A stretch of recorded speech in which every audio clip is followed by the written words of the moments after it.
Good morning વિદ્યાર્થી મિત્રો। આજે આપણે શરૂઆત કરીશું ધોરણ 12ની અંદર ફિઝિક્સમાં ચેપ્ટર 1ની।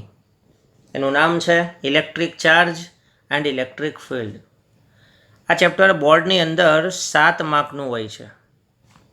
11મા ધોરણમાં થર્મોડાયનેમિક્સ અને મિકેનિક્સ જેવી બ્રાન્ચનો અભ્યાસ કરી ચૂક્યા પછી ધોરણ 12ની શરૂઆત થાય છે એક નવી બ્રાન્ચ સાથે, જેનું નામ છે ઇલેક્ટ્રોમેગ્નેટિઝમ એટલે કે વીજ ચુંબકત્વ।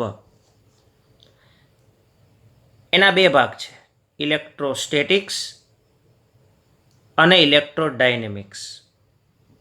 ઇલેક્ટ્રોસ્ટેટિક્સ એટલે સ્થિત વિદ્યુત શાસ્ત્ર અને ઇલેક્ટ્રોડાયનેમિક્સ એટલે પ્રવાહ વિદ્યુત શાસ્ત્ર। સ્ટેટિક્સમાં વિદ્યુતભાર કેવા હશે? સ્થિર હશે।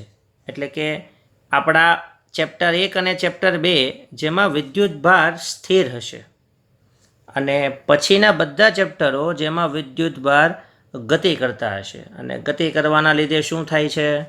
પ્રવાહ રચાય છે। ઓકે, તો પહેલા બંને ચેપ્ટરોની અંદર આપણે શું ભણવાના છીએ? વિદ્યુતભારોને કોઈ જાતનું બળ લગાડવાનું નથી, પણ વિદ્યુતભારો પાસેથી આપણે બળ લેવાનું છે। એટલે કે આ સ્થિર વિદ્યુતભારો પણ બળ ઉત્પન્ન કરે છે, એના ક્ષેત્ર હશે અને સ્થિતિમાન હશે, જેનો આપણે અભ્યાસ કરીશું। એનો મતલબ એ થયો કે આપણું ફિઝિક્સનું જે પાર્ટ 1 છે તે આખું વીજ ચુંબકત્વમાંથી લેવામાં આવેલું છે। અચ્છા, અંગ્રેજીમાં આપણે આને કહીએ છીએ સ્ટેટિક ઇલેક્ટ્રિસિટી। આપણે આજુબાજુ કેટલીક એવી ઘટનાઓ છે કે જેની સાથે આ ચેપ્ટર જોડાયેલું છે, આ બ્રાન્ચ જોડાયેલી છે।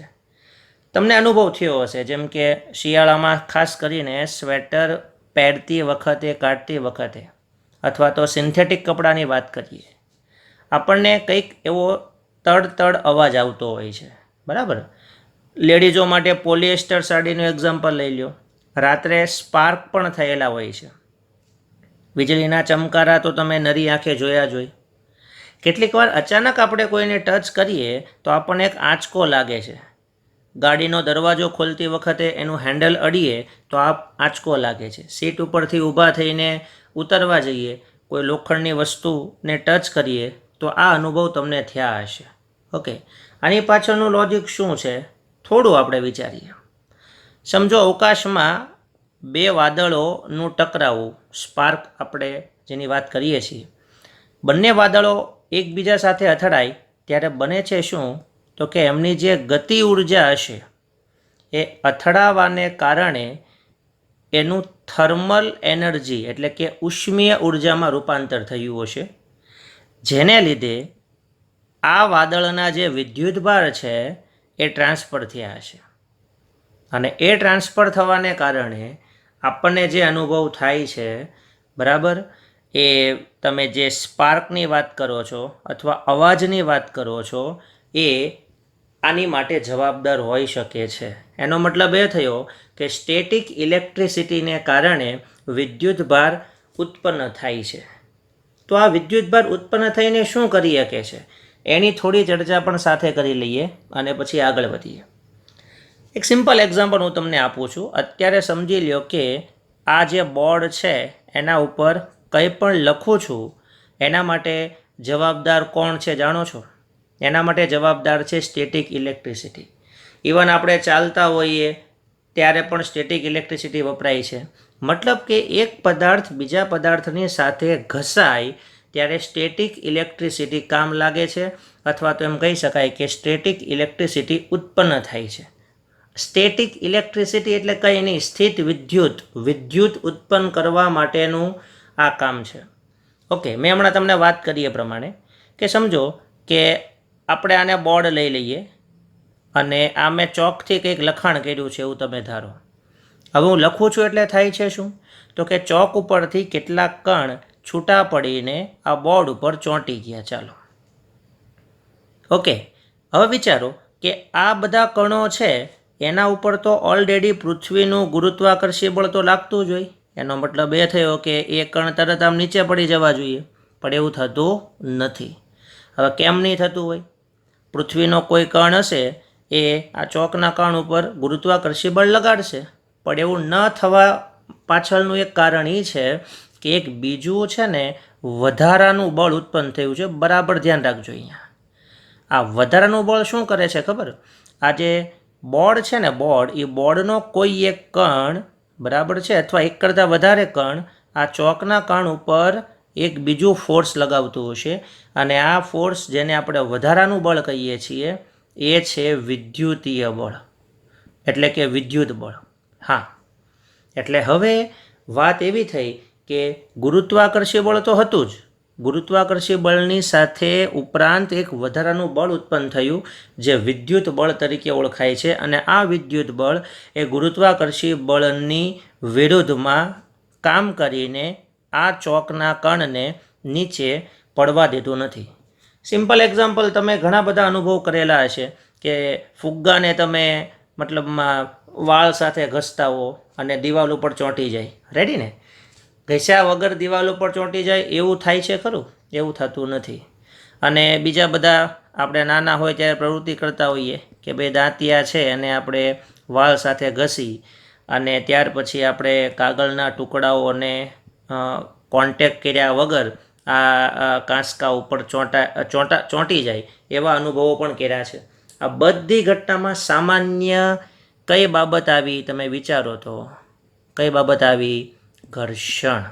તો એક વસ્તુ ક્લિયર થઈ ગઈ કે ઘર્ષણને કારણે શું ઉત્પન્ન થયું? ઘર્ષણને કારણે વિદ્યુત અને વિદ્યુત ભાર ઉત્પન્ન થયો. ઓકે, આટલું તમને સમજ પડી ગઈ હોય તો પણ ઇનફ છે. અને આની અંદર હવે તમે વિચારો કે આ બધી ઘટનામાં શું આવે છે? તો કે અવાહક સપાટી બીજી સપાટી સાથે શું કરે છે? ઘર્ષણ કરે છે. માટે આ ઘટના બનતી હોવી જોઈએ. સ્ટેટિક ઇલેક્ટ્રિસિટીના ઉપયોગો ઘણા બધા છે, બરાબર? તમે જોઈ શકો છો અહીંયા મેં એના મુદ્દાઓ આપી દીધા છે. કલર સ્પ્રે, ગાડીઓના કલર થાય ને તે. પછી આગળ શું છે? Loud speaker, keyboard, printer, xerox, TV. મતલબ ઇલેક્ટ્રોનિક ડિવાઇસમાં બધે સ્ટેટિક ઇલેક્ટ્રિસિટી ભરપૂર વપરાય છે. એ તો હવે આપણે સમજવું રહ્યું. અચ્છા, ઇલેક્ટ્રિસિટી શું છે? ઇલેક્ટ્રિસિટી ક્યાંથી આવ્યો શબ્દ? બહુ ઇતિહાસમાં નહીં જઈએ, પણ શોર્ટમાં કહી દઉં કે આ એક ગ્રીક શબ્દ છે અને ગ્રીક શબ્દ ઇલેક્ટ્રોન પરથી ઇલેક્ટ્રિસિટી નામ પડ્યું છે એવું હવે આપણે અત્યારે માની લેશું. ઓકે, ચાલો, આ બહુ જૂની વાત છે. બીજી ચર્ચા કરીએ, આગળ વધીએ છીએ. હું તમને કહું કે વિશ્વમાં કોઈ બી પદાર્થ અથવા તમે આખું વિશ્વ કહો તો બી ચાલશે, એ જનરલી શેનાથી બને છે? એમાં એક આવે છે દ્રવ્ય અને એક આવે છે વિકિરણ. રેડી? દ્રવ્ય અને વિકિરણ. હવે વિકિરણ આપણે અત્યારે ચર્ચા નહીં કરીએ, આપણે દ્રવ્યની વાત કરીએ છીએ. દ્રવ્યના એક ગુણધર્મની તો તમને ખબર જ છે, દળ. 11મામાં મિકેનિક્સ આના ઉપર ચાલે છે, એ તો તમને ખબર છે. બીજો ગુણધર્મ તમને સમજાવવામાં નહોતો આવ્યો, એ છે વીજભાર, જે હવે આ ચેપ્ટરમાં આપણે ચર્ચા કરીશું. ઓકે, એનો મતલબ કે દ્રવ્યના બે આંતરિક ગુણધર્મ થઈ ગયા. એક છે દળ, બીજો છે વીજભાર. દરેકનું પોતપોતાનું કામ છે. દળ શું કરે છે? તો ત્યાં આપણને તરત ન્યૂટન યાદ આવશે કે ભાઈ વિશ્વનો દરેક કણ એ બીજા કણ ઉપર ગુરુત્વાકર્ષી બળ લગાડે છે. એના માટે જવાબદાર શું છે? દળ. અચ્છા, દળ કોની પાસે હોય? જવાબ આવશે દરેક પાસે હોય. નાનામાં નાના પ્રોટોનથી લઈને આ યુનિવર્સનું બી દળ તો હોય જ છે. ઓકે, ચલો, તો હવે આ બંને વચ્ચે એક સામાન્ય તફાવત શું છે એ ચર્ચા કરીએ. અચ્છા, દળ શું ઉત્પન્ન કરે છે? ગુરુત્વીય ક્ષેત્ર. તમે ભણી ગયા છો. તો એવો જ એક હવે દ્રવ્યનો બીજો ગુણધર્મ છે વિદ્યુત ભાર. તો એ શું ઉત્પન્ન કરે છે? વિદ્યુત ક્ષેત્ર. ક્ષેત્ર એટલે શું? તો ક્ષેત્ર એટલે કોઈ બી પદાર્થની એક ક્ષમતા જેટલા વિસ્તારમાં એ પોતાની અસર ઉત્પન્ન કરે, જેને આપણે શું કહીએ છીએ? ક્ષેત્ર. ઓકે, આગળ વધીએ. વિદ્યુત ભાર દ્રવ્યનો આંતરિક ગુણધર્મ છે. ઓકે, દળ પણ એ જ છે, પણ એ જથ્થાનું માપ આપે છે એવું કહીએ છીએ. દળ છે ને હંમેશા ધન હોય, દળ ક્યારેય ઋણ હોતું નથી. પણ વિદ્યુત ભાર છે ને એ ધન પણ હોય, ઋણ પણ હોય અને શૂન્ય પણ હોય. યસ, એનો મતલબ એ છે કે કોઈ પદાર્થ પાસે વિદ્યુત ભાર હોય જ એવું 100% જરૂરી નથી. અને હોય તો ધન જ હોય, કે ઋણ હોય એવું પણ તમે ફિક્સ ન કહી શકો. ઓકે, ચાલો આગળ વધીએ. વિદ્યુતભાર છે ને એને ઝડપ સાથે કોઈ લેવા દેવા નથી. મતલબ કે કોઈ પદાર્થની ઝડપ વધે કે ઘટે એને કંઈ લેવા દેવા નહીં, યાદ રાખજો. પરંતુ દળમાં શું કહે છે, જેમ ઝડપ વધે ને એમ દળ વધે. હવે આપણે કહેશું કે સાહેબ એવું તો અમે ક્યારે ભણ્યા નથી, તમે મિકેનિક્સ આખું સમજાવી દીધું. પણ એક સૂત્ર છે, એ સૂત્ર છે m = m0 divide by √1 - v²/c². જોજો બરાબર. m0 ને આપણે અહીંયા કહી દઈએ છીએ સ્થિર દળ, એટલે કે જ્યારે પદાર્થ સ્થિર હોય ત્યારે. c એટલે શૂન્યાવકાશમાં પ્રકાશનો વેગ એ 3 × 10⁸ મીટર/સેકન્ડ. અને આ છે ને એ જ્યારે પદાર્થ ગતિ કરે ત્યારનું દળ. અને આ શું છે, એ પદાર્થનો વેગ. હવે આ સૂત્ર તમે એટલા માટે ધ્યાનમાં નથી લીધું કેમ કે મિકેનિક્સની અંદર આપણે શું આવતું કે કોઈ કારનો વેગ સમજી લ્યો કે 50 કિલોમીટર/કલાકનો છે. હવે આ 50 કિલોમીટર/કલાક તમે અહીંયા મૂકશો ને તો એનાથી આ જે પદ હશે ને એ એટલું બધું નાનું થઈ જશે કે પદાર્થનું દળ એ એના સ્થિર દળ બરાબર જ થશે. બરાબર સમજજો. એટલે મિકેનિક્સની અંદર તમારે આ સૂત્રની કોઈ જરૂર જ નથી. પણ આપણે કોની વાત કરવાના છીએ? વિદ્યુતભાર ધરાવતો કણ, એટલે કે પ્રોટોન ને ઇલેક્ટ્રોન. હવે હું તમને કહી દઉં, એ એટલા નાના કણો છે અને એના વેગ આ રીતના હોય 5 × 10⁵ મીટર/સેકન્ડ. વિચારો. હવે આ કિંમત જો તમે અહીંયા મૂકી દો તો એના લીધે પદાર્થના દળમાં ડેફિનેટલી વધારો જ થશે, કેમ કે છેદ જે છે એ નાનો થઈ જશે. એટલે 100% પદાર્થનું દળ વધે. રેડી? એનો મતલબ એ થયો કે દળ જે છે ને દળ એ બહુ ઝડપ વધારે હશે તો 100% બદલાશે. ઓકે, પણ સાંભળજો, વિદ્યુતભારને આની હારે કંઈ લેવા દેવા નથી, એ હું તમને કહી દઉં છું. આગળ વધીએ. વિદ્યુતભાર જો હોય પદાર્થ પાસે તો એ ખાલી આકર્ષી પ્રકારનું નહીં પણ અપાકર્ષી પ્રકારનું બળ ઉત્પન્ન કરે છે. જ્યારે ગુરુત્વાકર્ષી બળ હંમેશા આકર્ષી જ હોય છે. ઓકે, વિદ્યુતભારનો SI એકમ કુલમ છે અને દળનો SI એકમ kg કિલોગ્રામ તમે ભણી ગયા. તો શોર્ટમાં આ તફાવતમાં હજી થોડી ચર્ચા આપણે આગળ જઈને કરવાની છે, કેમ કે બધી વસ્તુ તમે આમાં ન પણ સમજાવો. આગળ વધીએ છીએ. ઓકે, હવે એક વસ્તુ આપણને ખબર પડી ગઈ. શું? કે વિદ્યુતભાર ક્યાંથી આવે છે? તો એનો જવાબ એવો છે કે ભાઈ બે પદાર્થો એકબીજાની હારે જો ઘસાય તો ઘર્ષણને કારણે વિદ્યુતભાર આવે છે. ઓકે, ચાલો એટલું આપણે સમજી ગયા. હવે આ વિદ્યુતભારના ભાગ પડ્યા, મતલબ કે એના પ્રકાર પડ્યા. એમાં એક ધન અને બીજો ઋણ. ઓકે, એવું નક્કી કરવામાં આવ્યું કે ઇલેક્ટ્રોન, હવે તમને એ તો ખ્યાલ જ છે કે વિશ્વનો દરેક પદાર્થ એ મૂળભૂત એવા બે કણોથી બનેલો છે. કયા? ઇલેક્ટ્રોન અને પ્રોટોન. કોણ ક્યાં છે એ તો દરેકને ખબર છે ને. ઇલેક્ટ્રોન ક્યાં હોય? તો કે ન્યુક્લિયસ જે છે એની બહારના વિસ્તારમાં. બરાબર? કોઈ બી પરમાણુ નમૂનો તમે લઈ લો તો આ એનો કેન્દ્રીય ભાગ, જેને આપણે ન્યુક્લિયસ કહીએ, એમાં ધન વિદ્યુતભાર હોય. અને બીજા કોણ હોય? તટસ્થ એવા ન્યુટ્રોન. રેડી? અને ફરતી કક્ષામાં કોણ હશે? ઇલેક્ટ્રોન. રેડી? ઓકે, તો ઇલેક્ટ્રોન છે ને, ઇલેક્ટ્રોન એનો ચાર્જ કેવો લેવામાં આવ્યો? ઋણ. અને પ્રોટોન પરનો ચાર્જ કેવો લેવામાં આવ્યો? ધન. હવે આવું કેમ? તો એ તમારે ફ્રેન્કલિનને પૂછવું પડે, અમેરિકાના વૈજ્ઞાનિક. એણે કહી દીધું એટલે ફાઇનલ. ઇલેક્ટ્રોન પરનો વીજભાર ઋણ લેવાનો, પ્રોટોન પરનો વીજભાર ધન લેવાનો. રામાયણ તો જોઈએ જ છીએ. તો એવું ચાલે છે ને કે રઘુકુલ રીતિ સદીઓ સે ચલી આવી, એની જેમ પહેલેથી નક્કી થઈ ગયું હતું કે ઇલેક્ટ્રોન નેગેટિવ જ લેવાના અને પ્રોટોન પોઝિટિવ જ લેવાના. પણ કદાચ ત્યારે બેન્જામિન ફ્રેન્કલિને આના કરતાં ઊંધું લીધું હોત તો પણ અત્યારે કોઈ ફરક પડે તો નહીં, એ પણ સમજવું રહ્યું. ટૂંકમાં આપણને એટલી ખબર પડી ગઈ કે વિદ્યુતભાર ઉત્પન્ન કરવા માટે ઘર્ષણ જરૂરી છે. પરંતુ યાદ રાખજો મિત્રો, દળમાં આવું નથી. દળ હોય જ એને ઉત્પન્ન કરવું પડતું નથી. રેડી? એટલે કે વિદ્યુતભાર શું છે? વિદ્યુતભાર એ પદાર્થનો આંતરિક ગુણધર્મ છે કે જેના લીધે બે પદાર્થો વચ્ચે વધારાનું અપાકર્ષી બરાબર કે આકર્ષી પ્રકારનું બળ ઉત્પન્ન થાય છે. આ ખાસ યાદ રાખજો. આ કોના લીધે ઉત્પન્ન થાય છે? વિદ્યુતભાર વડે. બરાબર. અને આ બળ એ વધારાનું છે અને આ બળ કાયમી નથી.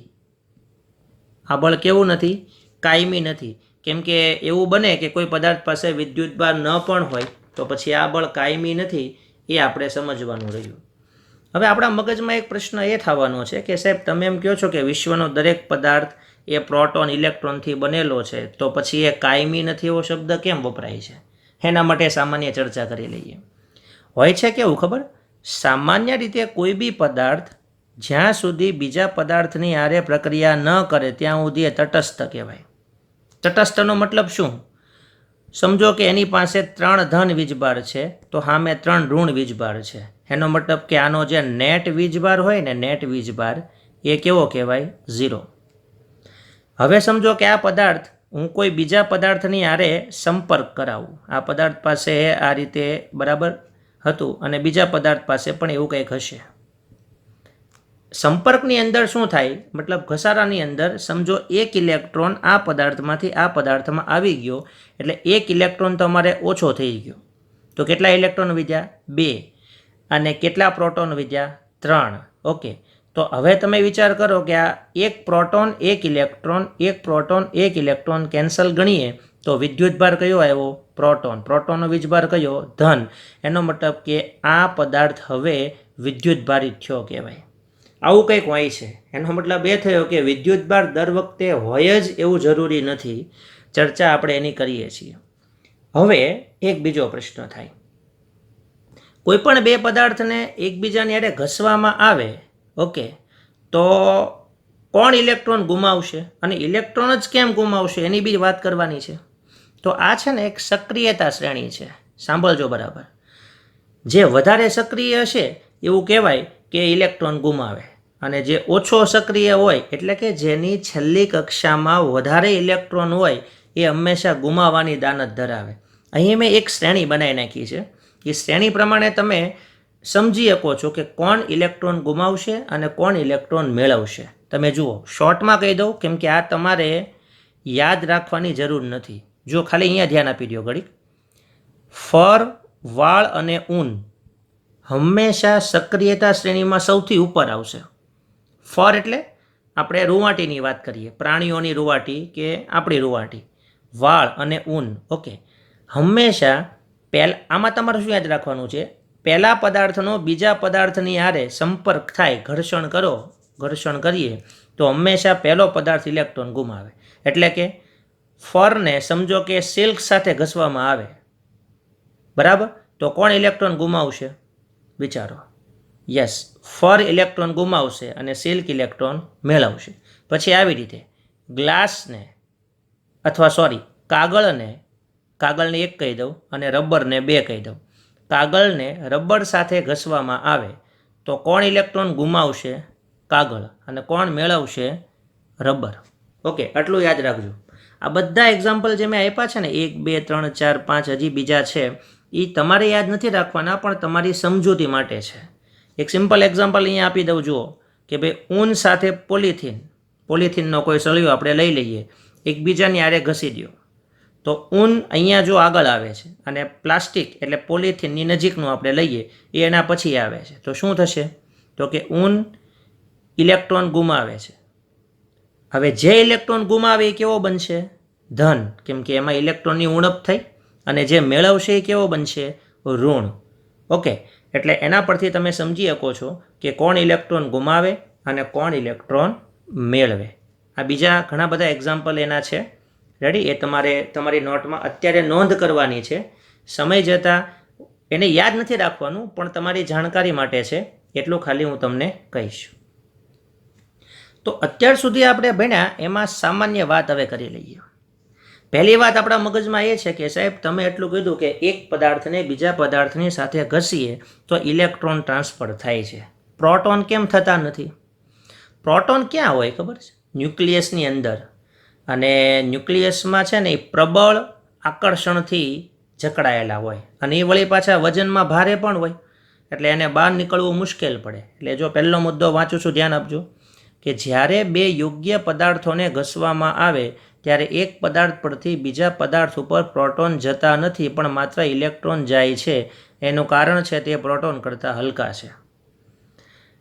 બીજો પ્રશ્ન, ચલો ઘસો ત્યારે કોણ ઇલેક્ટ્રોન ગુમાવશે? તો જેની પાસે વધારે હશે. તો જેની પાસે ઇલેક્ટ્રોન વધારે હશે એનું કાર્ય વિધેયનું મૂલ્ય કેવું હોય? ઓછું હોય. કાર્ય વિધેય એટલે શું? અંગ્રેજીમાં એને કહેવામાં આવે છે વર્ક ફંક્શન. Work function. હું તમને સિમ્પલ એક્ઝામ્પલ આપી દઉં કે ભાઈ એક સમજો કે કૂવો છે, આપણે કૂવાનું એક્ઝામ્પલ લઈ લઈએ અને આ કૂવો જે છે એ સમજો 8 ફૂટ છે, ઓકે, અને આપણે અહીંયા ફસાઈ ગયા છીએ. તો આપણે હવે આ 8 ફૂટના કૂવામાંથી બહાર આવવા માટે શું કરવું પડે? તો તમે સ્થિતિ ઉર્જા ગણતરી કરો તો કે ભાઈ યુ બરાબર mgh, અહીંયા તમે તમારું વેઇટ અને એચની કિંમત મૂકો એટલે કંઈક એની વેલ્યુ મળે. સમજો કે આ ઉર્જા જે છે એ સમથિંગ જૂલ છે, ઓકે. તો એનો મતલબ કે એટલી ઉર્જા જો આપણને કોઈ બહારથી આપે તો આપણે આ કૂવામાંથી બહાર આવી શકીએ. બસ એ આપણું વર્ક ફંક્શન કહેવાય. વર્ક ફંક્શન એટલે કે બહાર આવવા માટે જરૂરી એનર્જી. તો હવે આમાં કોને બહાર આવવાનું હોય? પદાર્થની અંદર કોણ બહાર આવે? ઇલેક્ટ્રોન. તો ઇલેક્ટ્રોનને બહાર આવવા માટે જરૂરી ઉર્જા એને એનું કાર્ય વિધેય અંગ્રેજીમાં શું કહેવાય? Work function. તો કોઈ પદાર્થમાં સમજો 2 ઇલેક્ટ્રોન છે, એક આ ઇલેક્ટ્રોન બહાર છે ને આ ઇલેક્ટ્રોન અંદર છે. આમાંથી કોને બહાર કાઢવો વધારે ઇઝી પડે? જે બહાર હોય એ જ ને. એનો મતલબ એ થયો કે એનું કાર્ય વિધેય કેવું હશે? ઓછું હશે. અચ્છા, બીજી એક વાત એ થઈ, આ બહુ અગત્યના પોઈન્ટ છે, ખાસ ધ્યાન રાખજો. જે પદાર્થ ઇલેક્ટ્રોન ગુમાવશે એનું દળ ઘટે, કેમ કે જેટલા ઇલેક્ટ્રોન જાય એટલું એનું દળ ઓછું થાય. જો એક ઇલેક્ટ્રોનનું દળ કેટલું હોય? 9.1 × 10⁻31 કિલોગ્રામ.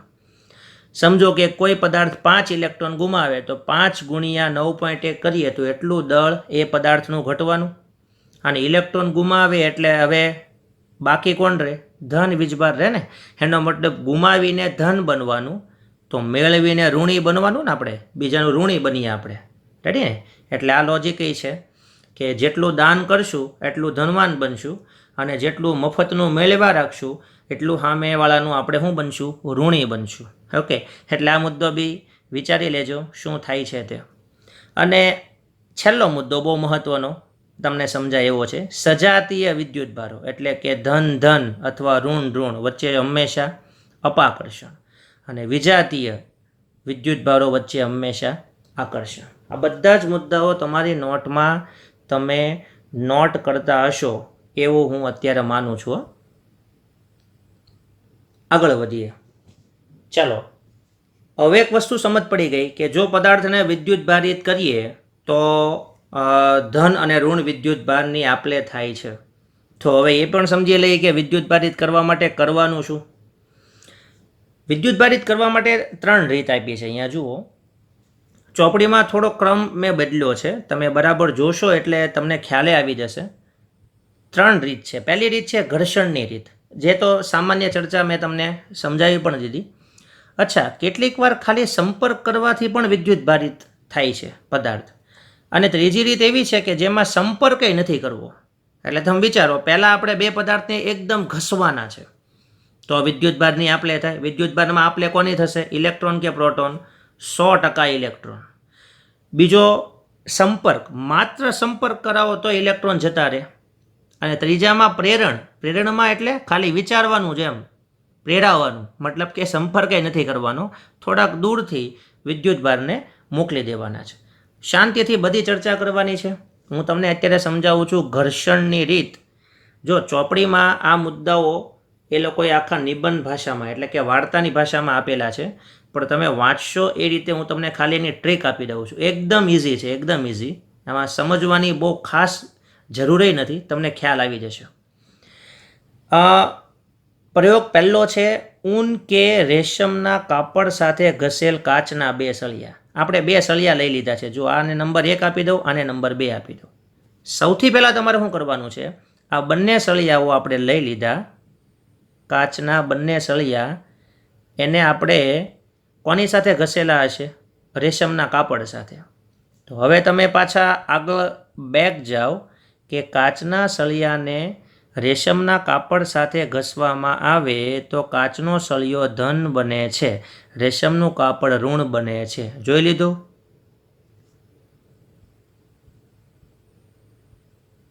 ઓકે, તો કાચનો સળિયો કેવો બની ગયો?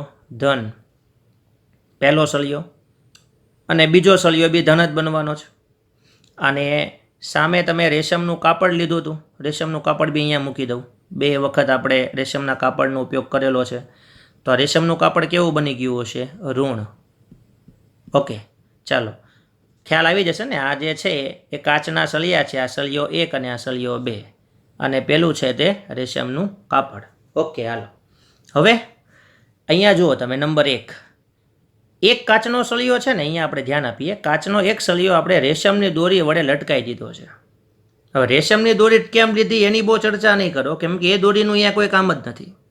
અને બીજો કાચનો સળિયો છે એ આપણા હાથમાં છે એવું સમજીએ. ઓકે, હા, તો અહીંયા એમ કહે છે કાચનો એક સળિયો, સળિયો નંબર 1 એટલે કે જે કેવો છે? લટકાવેલો છે. અને કાચનો બીજો સળિયો તે આપણી નજીક છે. બંને કયો વિદ્યુતભાર ધરાવે છે?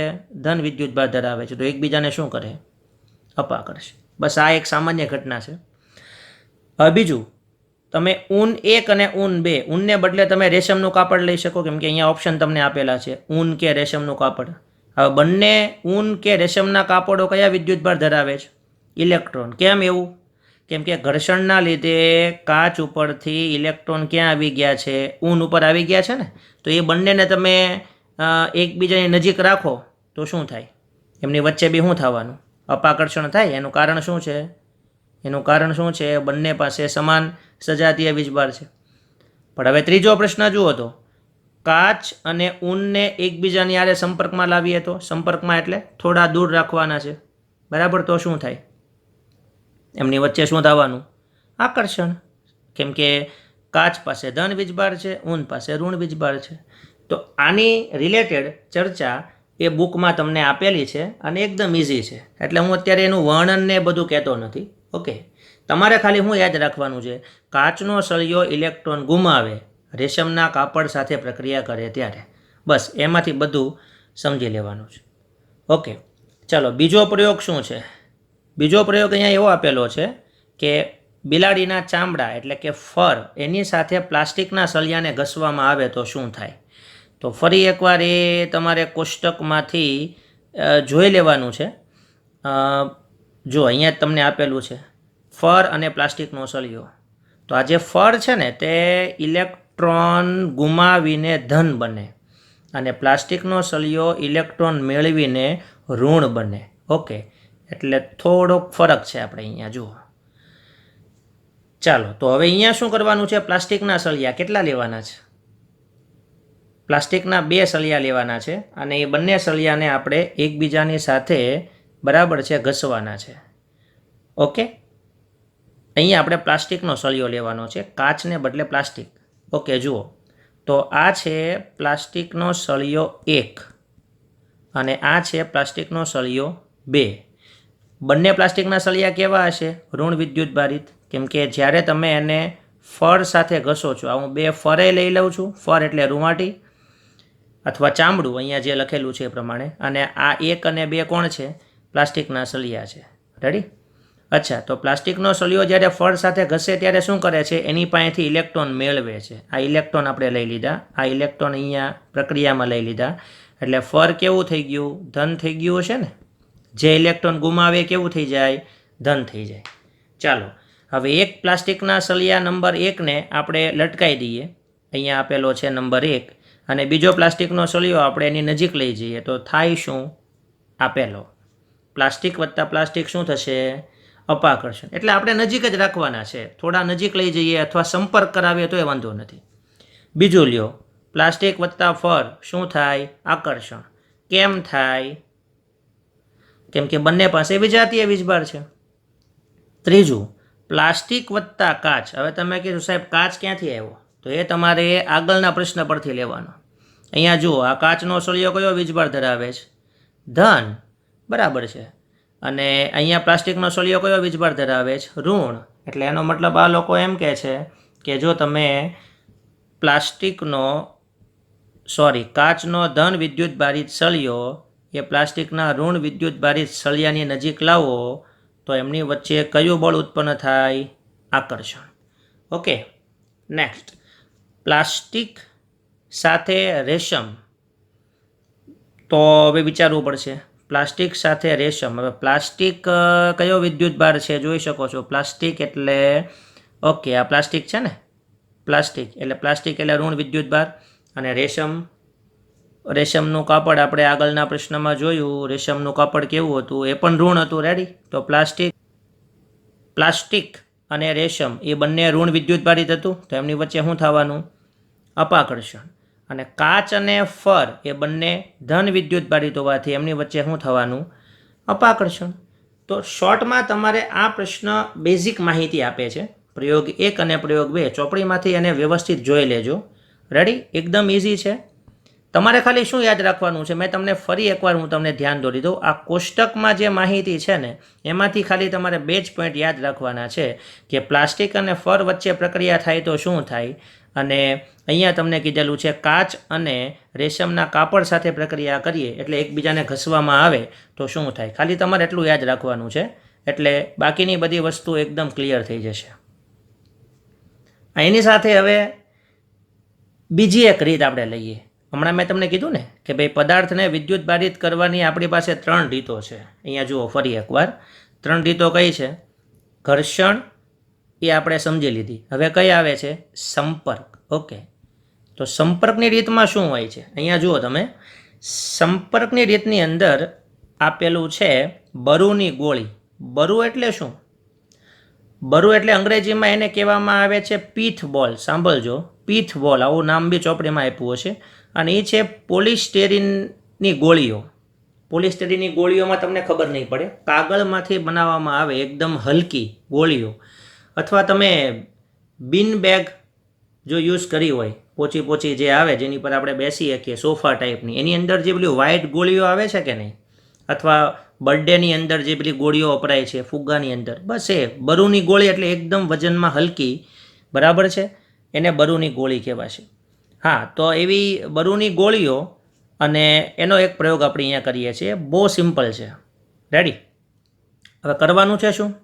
તો શરૂઆતમાં આ જે બરુની ગોળીઓ છે જેને આપણે પીથ બોલ કહીએ છીએ, મેં તમને કીધું એ પ્રમાણે આ બરુની ગોળી સાથે આપણે ઋણ વિદ્યુત ભારિત પ્લાસ્ટિકનો સળિયો રાખવાનો છે. શરૂઆતમાં કેવું હશે સમજી લો કે આ સ્ટેન્ડ છે, આ બંને બરુની ગોળીઓને હું દોરી વડે લટકાવી દઉં એટલે આ ગોળી 1 અને ગોળી 2 શરૂઆતમાં એની પાસે કોઈ વીજભાર નથી, તો એમની વચ્ચે કોઈ જાતનું વિદ્યુતીય બળ નથી. એ ખબર પડે તમને? હવે તમારે સમજવું પડશે. એટલે શરૂઆતમાં આ બંને ગોળી કેવી હશે? તટસ્થ. હા, એમની પાસે પોતાના વિદ્યુત ભાર છે પણ જેટલા ધન છે એટલા ઋણ છે, તો આપણે કઈ રીતે કહીએ કે એની પાસે વીજભાર છે? નેક્સ્ટ આપણે શું કરીએ? એને ઋણ વીજભારિત પ્લાસ્ટિકના સળિયાથી કોન્ટેક્ટ કરાવીએ. હવે તમે કહેશો પ્લાસ્ટિકનો સળિયો ઋણ વીજભારિત કરવા માટે કોની હારે ઘસવાનો છે? ફળ સાથે. એ આપણે ભણી ગયા હમણાં. ઓકે, એટલે ડિટેલમાં જ અહીંયા આપેલું છે. જો ફળ સાથે ઘસેલો પ્લાસ્ટિકનો સળિયો રેશમ કે નાયલોનની દોરી સાથે લટકાવેલ 2 નાની બરુની ગોળીઓને અડકાવવામાં આવે તો ગોળી એકબીજાને અપાકર્ષે છે અને સળિયા સાથે પણ અપાકર્ષણ અનુભવે છે. કારણ બહુ સિમ્પલ છે. તમે પ્લાસ્ટિકનો સળિયો આ બરુની ગોળી સાથે કોન્ટેક્ટમાં રાખો એટલે પ્લાસ્ટિકના સળિયા પરથી ઇલેક્ટ્રોન ક્યાં આવવાના? બરુની ગોળી ઉપર આવવાના. જો અહીંયા બતાવેલું છે, આ પહેલી ગોળી કેવી બની ગઈ? ઋણ વીજભારિત. એવી જ રીતે બીજી ગોળીને બી અડાડો પ્લાસ્ટિકનો સળિયો એટલે એ બી ઋણ બને. તો આ ગોળી 1 અને ગોળી 2 એકબીજાને શું કરે? અપાકર્ષે, કેમ કે બંને ઋણ બની ગઈ. અહીંયા લખેલું છે કે સળિયા સાથે પણ અપાકર્ષણ થાય, એટલે એનો મતલબ કે હવે આ સળિયો બી ઋણ છે, ગોળી પણ ઋણ છે, તો એ બંને પણ એકબીજાને શું કરે છે? અપાકર્ષે છે. સેમ વે આ બરુની ગોળી ફરી એકવાર સમજો કે આપણે પ્રેક્ટિકલ કરવો હોય કે આ ગોળી 1 અને ગોળી 2 શરૂઆતમાં કેવી હોય? તટસ્થ હોવાની, કેમ કે એની પાસે કોઈ વીજભાર નથી. પ્રેક્ટિકલ ફરીને કરીએ. હવે અહીંયા શું લખેલું છે? બરુની ગોળી ધન વિદ્યુત ભારિત કરેલા કાચના સળિયા સાથે સંપર્કમાં આવે. હવે કાચનો સળિયો ધન વિદ્યુત ભારિત હોય એટલે શું કરવાનો?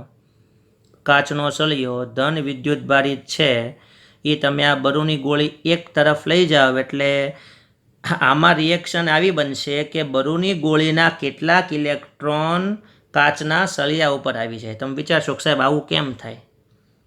હમણાં મેં તમને કીધેલું ધન વીજભાર ક્યારે ટ્રાન્સફર નથી થવાનો. ટ્રાન્સફર કોણ થશે? ઇલેક્ટ્રોન.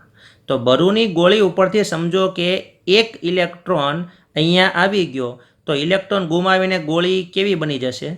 ધન. જે ઇલેક્ટ્રોન ગુમાવી કેવી બને? ધન. તો આ જો પહેલી ગોળી ધન બની ગઈ.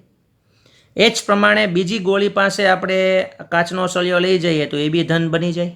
જો આ વસ્તુ ખાસ સમજજો. તમારે ક્યારે પણ ધન વિદ્યુતભાર ટ્રાન્સફર થાય એવું બોલવાનું જ નથી. આ બધી પ્રક્રિયા કોનાથી સમજાવવાની છે? ઋણ વિદ્યુતભારથી. જેની પાસે વધુ ઇલેક્ટ્રોન હશે તે હંમેશા ગુમાવશે. તો આ પ્રેક્ટિકલ ફરી એકવાર સમજીએ. બરુની ગોળીવાળો કન્સેપ્ટ કેવો છે જુઓ. શરૂઆતમાં શું હતું? બરુની જે ગોળી હતી પહેલી તટસ્થ જ હોય, બીજી બરુની ગોળી તટસ્થ હોય, બરાબર. એટલે એનો મતલબ કે એની પાસે જેટલા ધન વિદ્યુતભાર હશે એટલા ઋણ વિદ્યુતભાર હશે. સમજો કે 5 ધન છે તો 5 ઋણ લેવાના. હવે તમે આની નજીક કયો સળિયો લઈ જાઓ છો? આપણા બીજા પ્રેક્ટિકલમાં કયો સળિયો છે? કાચનો છે ને. કાચનો સળિયો કેવો છે? તો કે ધન વિદ્યુતભારિત. ઓકે. તો થાય શું હવે?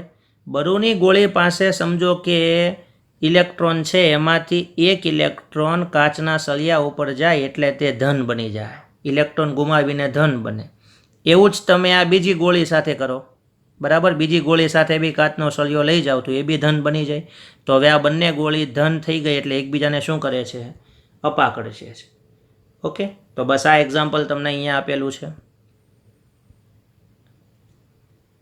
હવે બીજો પ્રશ્ન સાથે લીધો છે કે ભાઈ બંને બરુની ગોળી એકને તમે કાચના સળિયા સાથે અડાડેલી અને એકને પ્લાસ્ટિકના સળિયા સાથે અડાડેલી, એને જો તમે એકબીજાની પાસે રાખો તો શું કરે એકબીજાને?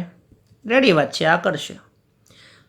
તો આ બધા પ્રેક્ટિકલ હવે તમે જોઈ શકો છો કે આની પહેલાંના બંને પ્રશ્ન બી તમે બરાબર ચેક કરી લેજો. જો આપણે અહીંયા વાત કરીએ પ્રમાણે પદાર્થને વિદ્યુત ભારિત કરવાની રીત હતી, એમાં એક કઈ હતી? ઘર્ષણની રીત. ઘર્ષણ રીતમાં તમને બરાબર સમજ પડી ગઈ. ચોપડીમાંથી થોડું વ્યવસ્થિત મેં કીધું ને આખો ફકરો છે એને તમારી રીતે વાંચજો અને સમજજો. ઓકે. એટલે આ જે બધા મુદ્દાઓ છે એ તમારી પાસે ક્લિયર થાય એના માટે અહીંયા મેં તમને આ બધું કાઢી નાખું છું. આનો તમે એવું લાગે તો એક સ્ક્રીનશોટ અત્યારે લઈ લો.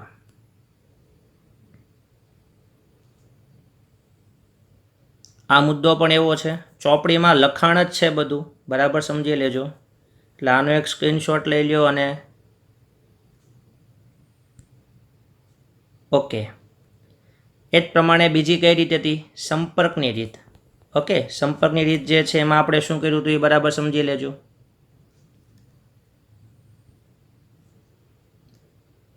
હવે આનું છેલ્લો નિષ્કર્ષ શું છે સાંભળજો. અલગ અલગ વૈજ્ઞાનિકોએ આનો અભ્યાસ કરીને એવો નિષ્કર્ષ મેળવ્યો કે આપણી પાસે બધા મિલાવીને બરાબર છે 2 પ્રકારના વિદ્યુતભારો છે. એમાં એક છે ધન અને એક છે ઋણ. એટલે આ નિષ્કર્ષ બસ એટલો જ તમારે યાદ રાખવાનો છે. વિદ્યુતભારો ધન અને ઋણ એમ બંને પ્રકારના હોય અને સમાન વિદ્યુતભારો હોય તો અપાકર્ષણ અને અસમાન વિદ્યુતભારો હોય તો આકર્ષણ. અહીંયા સુધીનો કન્સેપ્ટ તમારે બરાબર ચોપડીમાંથી વાંચી લેવાનો છે. આવતા લેક્ચરમાં ખૂબ જ અગત્યના ટોપિક આપણે સ્ટાર્ટ કરવાના છે.